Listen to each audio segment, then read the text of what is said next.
genuine. From we have life, we have everything, we have everything. From we have life, God forgive me for every sin, Him give me bread for sing. From we have life, we have everything, we have everything. From we have life, we have it clean and everything, real and genuine.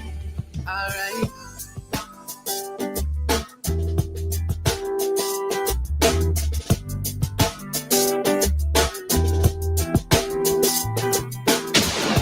WEFM, the clean, fresh sound. Voice of the Man, Bongo Prime, representing for Activated Mornings on WEFM 99.9. WhatsApp us or call us at 457-9997. Rise and shine. Let's get ready to take on the day. Activated Mornings on WEFM 99.9 is on now.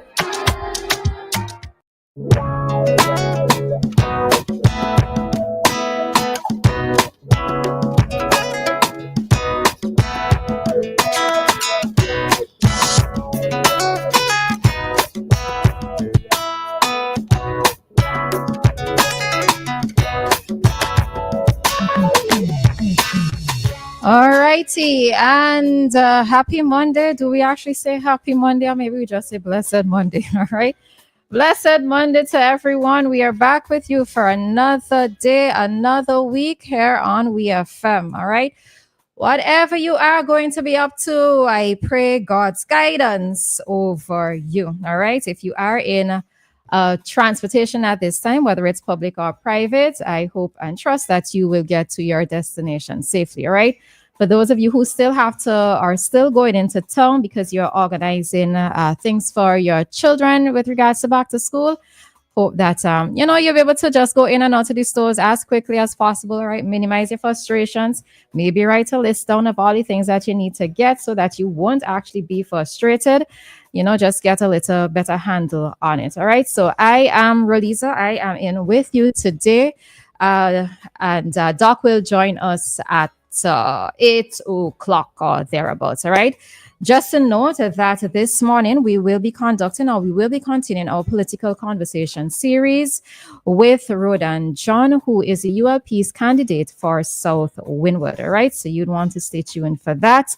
Whatever questions you may have for him, you can do so. You can pose your questions at that time, but it is giving him the opportunity to let us know as a nation why he is running for politics and why he should be considered for a candidate, etc., etc., etc. All right. So hope that everybody had a good weekend, and we're about to start today's Activated Mornings program.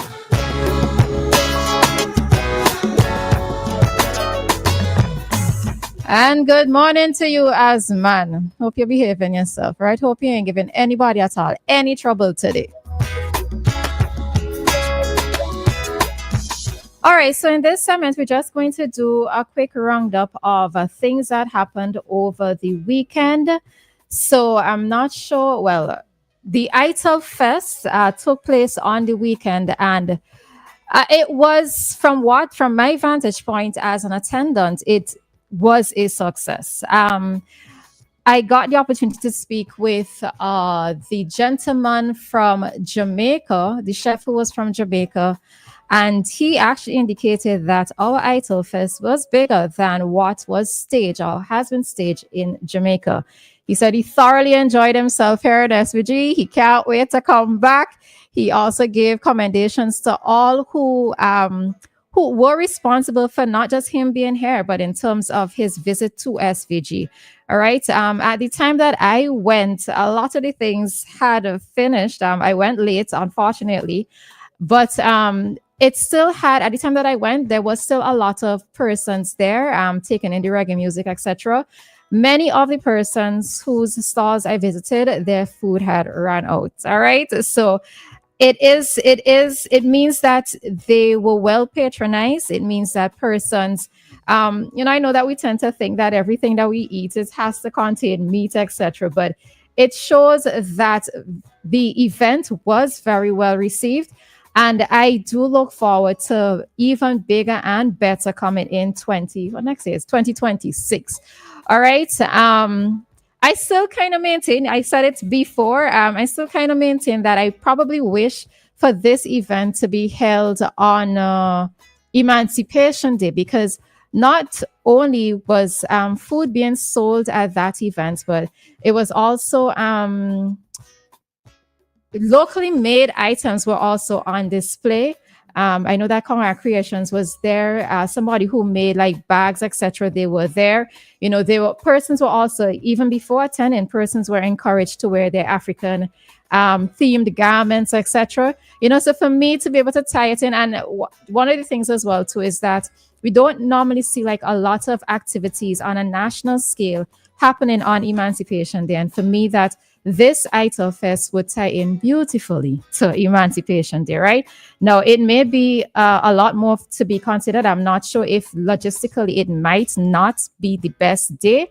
I don't know, but that's just something there to note. But I heard Idisha on Issue at Hand program yesterday, and she gave thanks, of course, to the platform that she had to promote it on Issue at Hand program. So she gave thanks to Cecil and team and WEFM by extension, but also to to Vincentians. All right. So it really was good. I also spoke with the mother and daughter duo from Tobago. What it is that I got there was this cornmeal, this fried cornmeal thing, and it was absolutely lovely, right? I don't think I could reproduce it, but it was absolutely lovely. And of course, some other items that I got from other local persons. But I just want to give commendations to the entire team who organized it, of course, to the various sponsors as well. And I really and truly do look forward to bigger and better come 2027.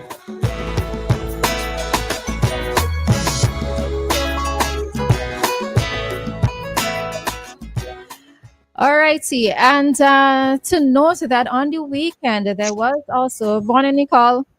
Morning, good morning, good morning. To note also that there was a charity event. Let me just pull up that information.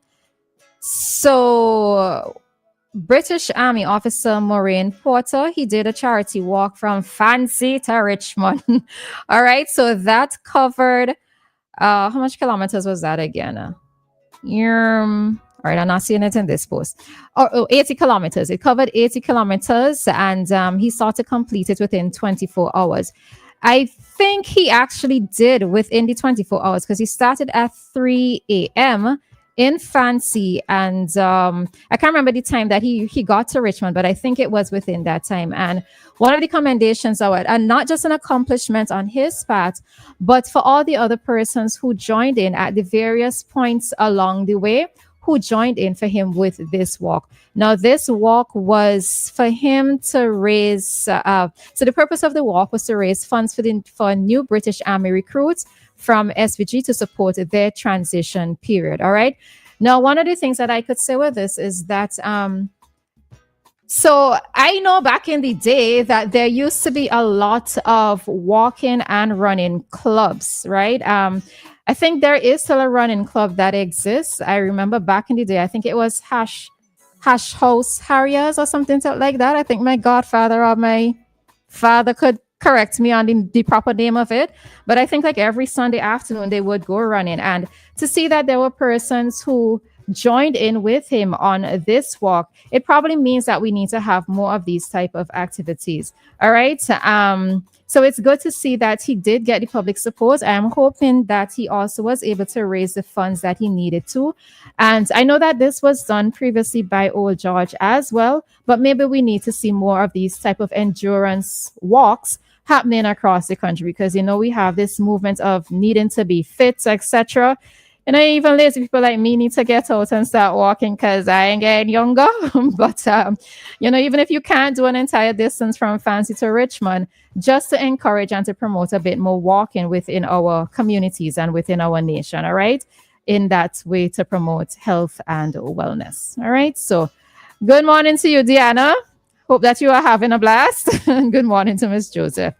All right, so Nicole, what's happening in your neck of the woods? So in my neck of the woods, as you ended with athletics, I want to just touch on something that's really remarkable.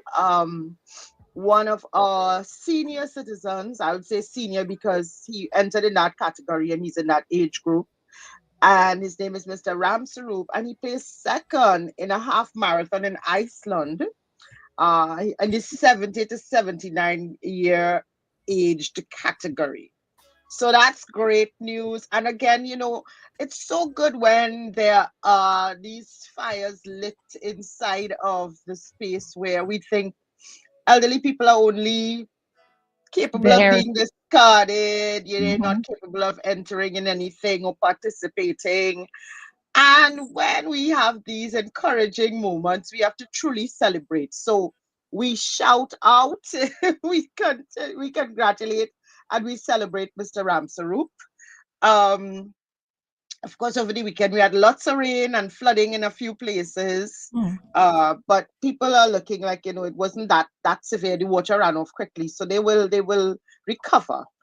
Um, of course, the Trinidad Night Riders, the TKR. You saw how we polished. We actually won the game in Antigua. Was it in Antigua? So that was, and they returned home yesterday, and it was just so remarkable again to welcome them home. What's in Cricket will always. what's in Night Riders? What's This, that? this is the Trinidad cricket team for the CPL, Oh, the okay. Caribbean Premier League. Oh, Sorry, right. So I mean, cricket it unites us, and it also puts a little spark mhm. of rivalry, right? So Mhm. it was nice to have them back. And of course, we had them back to a nice welcoming ceremony. Yeah, and then what else do we have going on? What else went? Of course, there's some of the controversial topics that we're still concerned about. With regard to you've heard of the warships that are in the Caribbean Sea, Mhm. right? And I guess we're gonna place that into a segment later this week if we can. I think it's important to talk about it.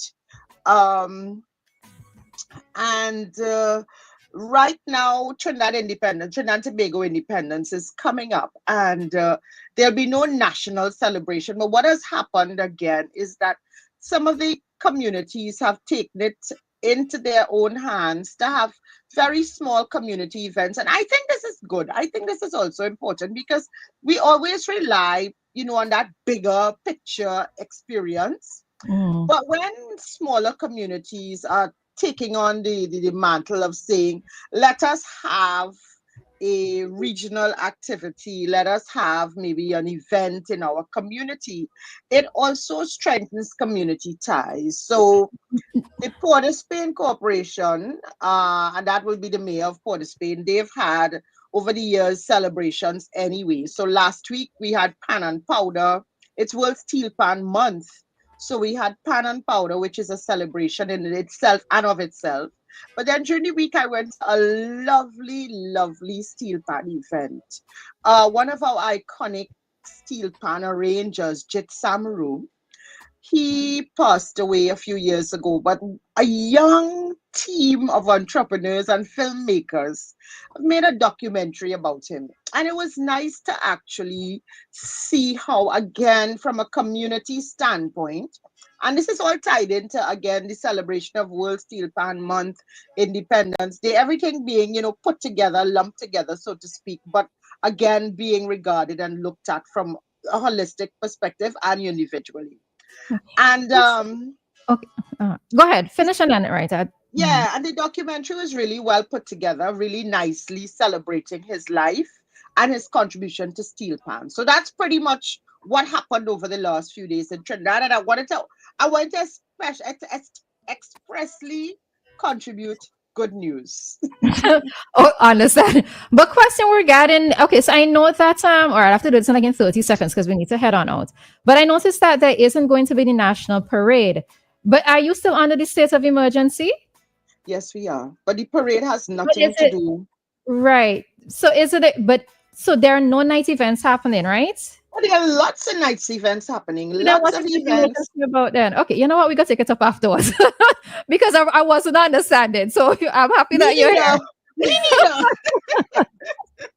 Yeah, I really wasn't understanding that one. All right. So with that, Nicole, we are going to head on out and I'll see you back in the next segment.